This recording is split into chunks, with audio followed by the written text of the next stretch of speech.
Maaraw na. Kahapon kasi sobrang lakas ng ulan. Pero buti walang hailstorm dito. So sa ibang lugar meron. Plum. Daming bulaklak. Ewan ko lang kung may nabuo kasi. Pero yan, meron siguro. Lumakas yung ulan eh. May mga nabuo dyan siguro, no? Asparagus. Yan. Kaka-harvest lang natin ng isang araw. Tapos ngayon harvest natin ulit siya mamaya. Daming daming bunga. I mean daming laman. Yung mga yung maliit na yan, saluyot, no? Saluyot. Labas na sila. Dami. So, kahapon sobrang lakas ng ulan. Pati kaninang umaga.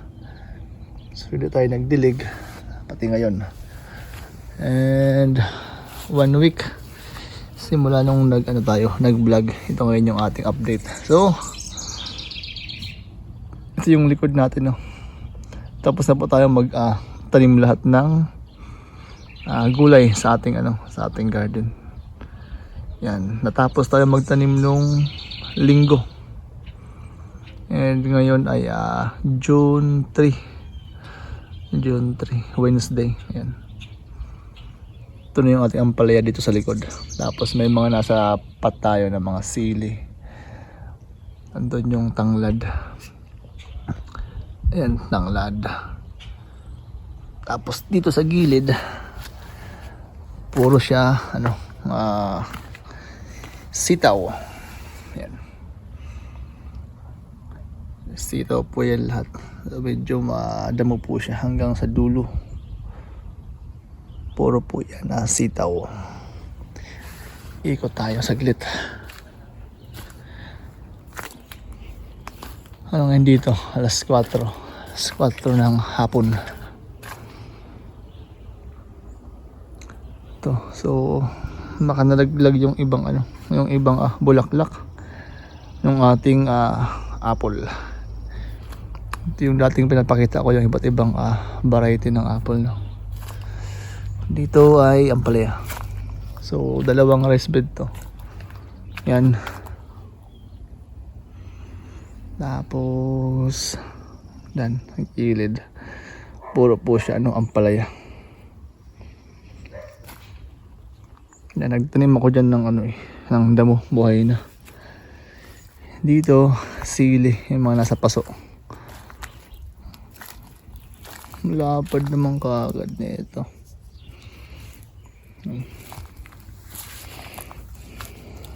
Lumaki nung umulan. Tapos dito, ito yung side. May mga ampalaya rin tayo dito. Ampalaya.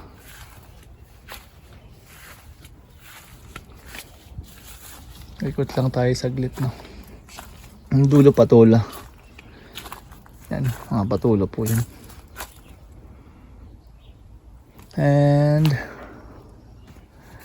squash.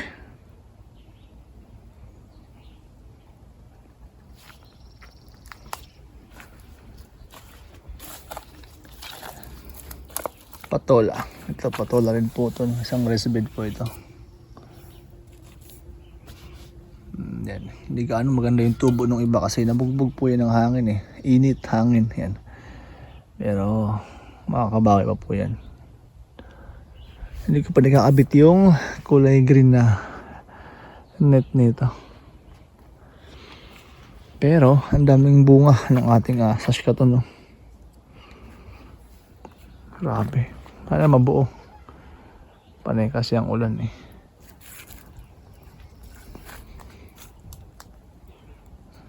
Plum din to eh, pero wala pang bunga. Tayo ayun. Yan, mga bunga na po yan. So simula dito, ito yung likod, no?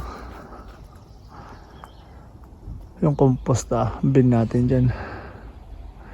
Wala dyan. Tandahanin ko lang to. Ito yung ating garden. May garden din pala tayo doon. Ay, may respite pala. Ayun, doon. May mga ano din doon. Patola, no?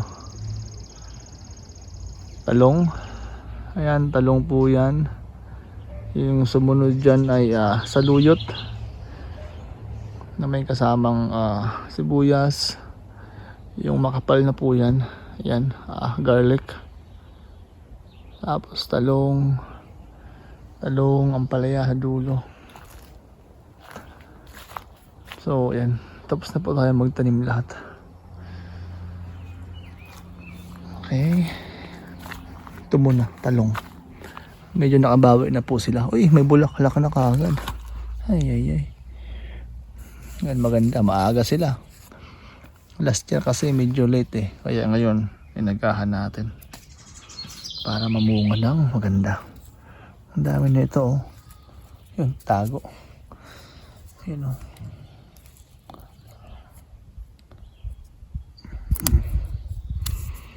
Yan. Talong maganda ngayon kasi hindi gaano mainit. Ito saluyot.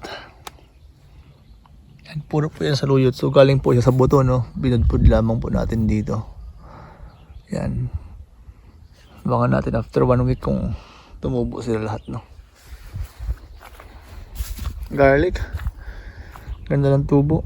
Green na green. Pati yung damo dun. Green na green din. Okay. Ito talong din to, no? Nabugbog to nung ano, sobrang ulan, ay sobrang init.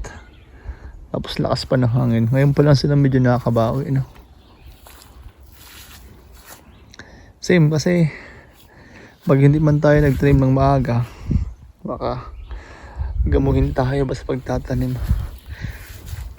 Dito ang nakalagay ay kangkong, no? Yung lumabas pa lang yung mga nauna nating tanim na mga kagilid. Sibuyas. Hindi ko alam kung pula or dilaw yan. Sa mga side ng rest bed natin, dyan po tayo naglalagay ng mga sibuyas. Ito okra. Tapos yan talbusan po yan ng mga talbusan ng mga ampalaya. Pati dito. Naganda ng tubo ba? Hindi ito gaano nabugbog eh. Kasi hindi ko siya kagad na itanim ng nung naglakas yung yung hangin tapos yung uminit masyado. Plus 35 nun. Feels like plus 37 no? Plus 40. Strawberry. Yung nagawa ko pa lang yung isang rest bed yung nalinis ko, no? Yung sinasabi ko dati na ayusin ko. Ayan. Ito ayoko nang tanggalin kasi ang dami ng bunga. I mean bulaklak. Baka sa fall na lang po yan. Ito mga bagong tanim. Iwan ko lang kung makahabol. Dito ay okra. Ayan. Okras. Green na sila. Tapos may mga namatay po tayong mga upo. Pero may mga nagpahabol tayo ng buto dyan. Iwan ko lang kung makahabol, no? Yan, sa mga side po yan. Puro po yan sila upo. Dito naman ay sili. Talbusan din. Dahon tsaka talbos, no? Ito na yung cabbage pala natin. Repolyo. Biglang gumanda ba? Okay, maganda na po sila. Dito medyo okay naman yung ating upo rin to eh. So kabilaan po yan sila. Dito saka yan sa kabila. Ito naman sa kabilang side lang yung may mga ayan. May sibuyas kasi dito. Pag lumaki ang upo na yan, wala na silang araw.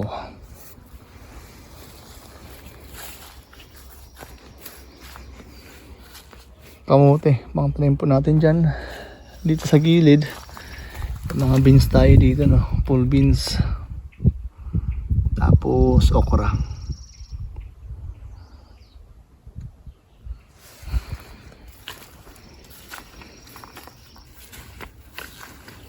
Ikot lang tayo. Okra. Dalawang rest bed na puro okra.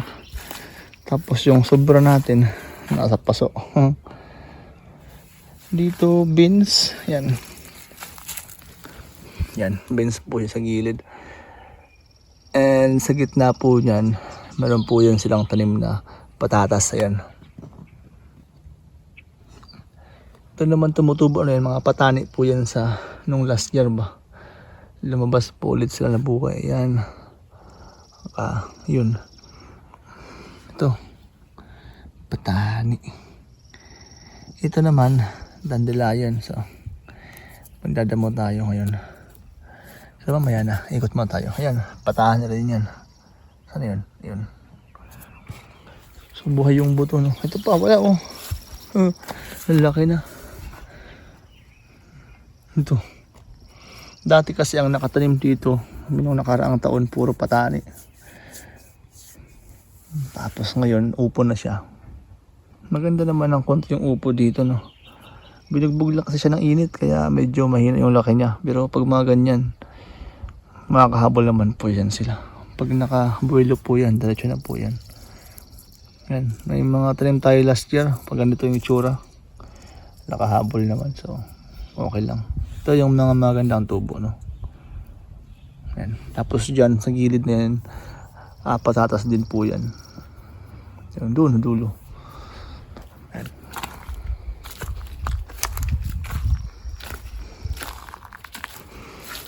Malabang bulaklak tong hibir natin. Okay, ito ay ganda. Ang pipino. Pino, apple, beets, tapos gilid yan, ampalaya. Pangalawang line doon, talong, kamatis. Ito, talbusan ampalaya. Kaya medyo siksikan po sila. Okay lang, talbusan lang naman. Mamaya punta tayo dyan. Tingnan na natin sa taas yung ating garden.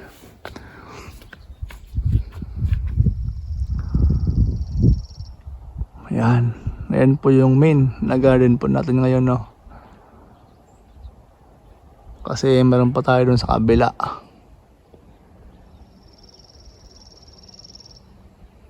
Yan. So, ouch! Dito mo tayo mag-iikot. Ito na nilaw yung mga talbusan natin, no? Para makakahabol pa naman. Ewan ko lang. Try natin after 1 week kung anong itsura po nila, no? Nanilaw siya kasi siguro kung na-dry tapos nagdilig tayo. Sobrang sa tubig tapos walang init. Tapos nung na-trim natin sobrang init. Ewan.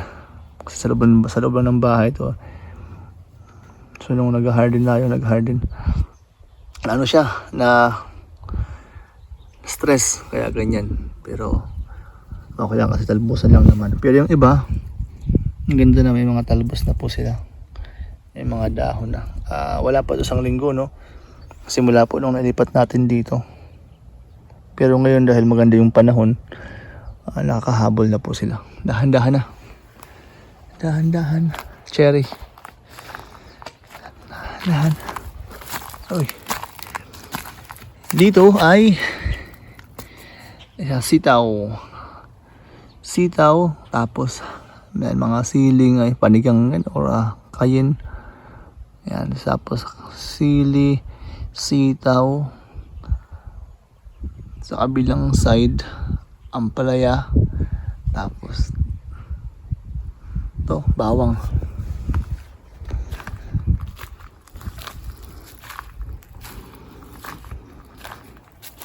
Ito naman sa kabila, sitaw,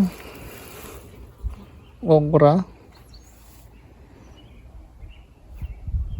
beans dun sa gilid.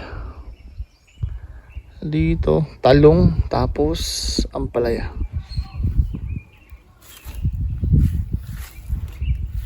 O yan. Ito yung garden natin.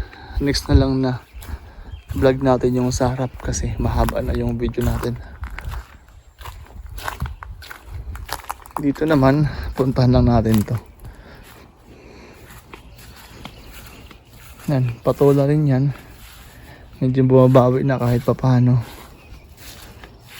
Tapos patola, tapos sa onion dito, pechay.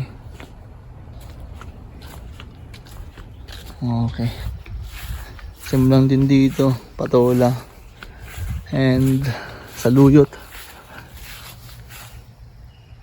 Saluyot po yan. And beans. And peas. And spinach. So, yun lamang po muna yung update natin sa ating garden. So, bukas po ulit. And sa sunod na araw. Yan. Magandang hapon. And maraming salamat po.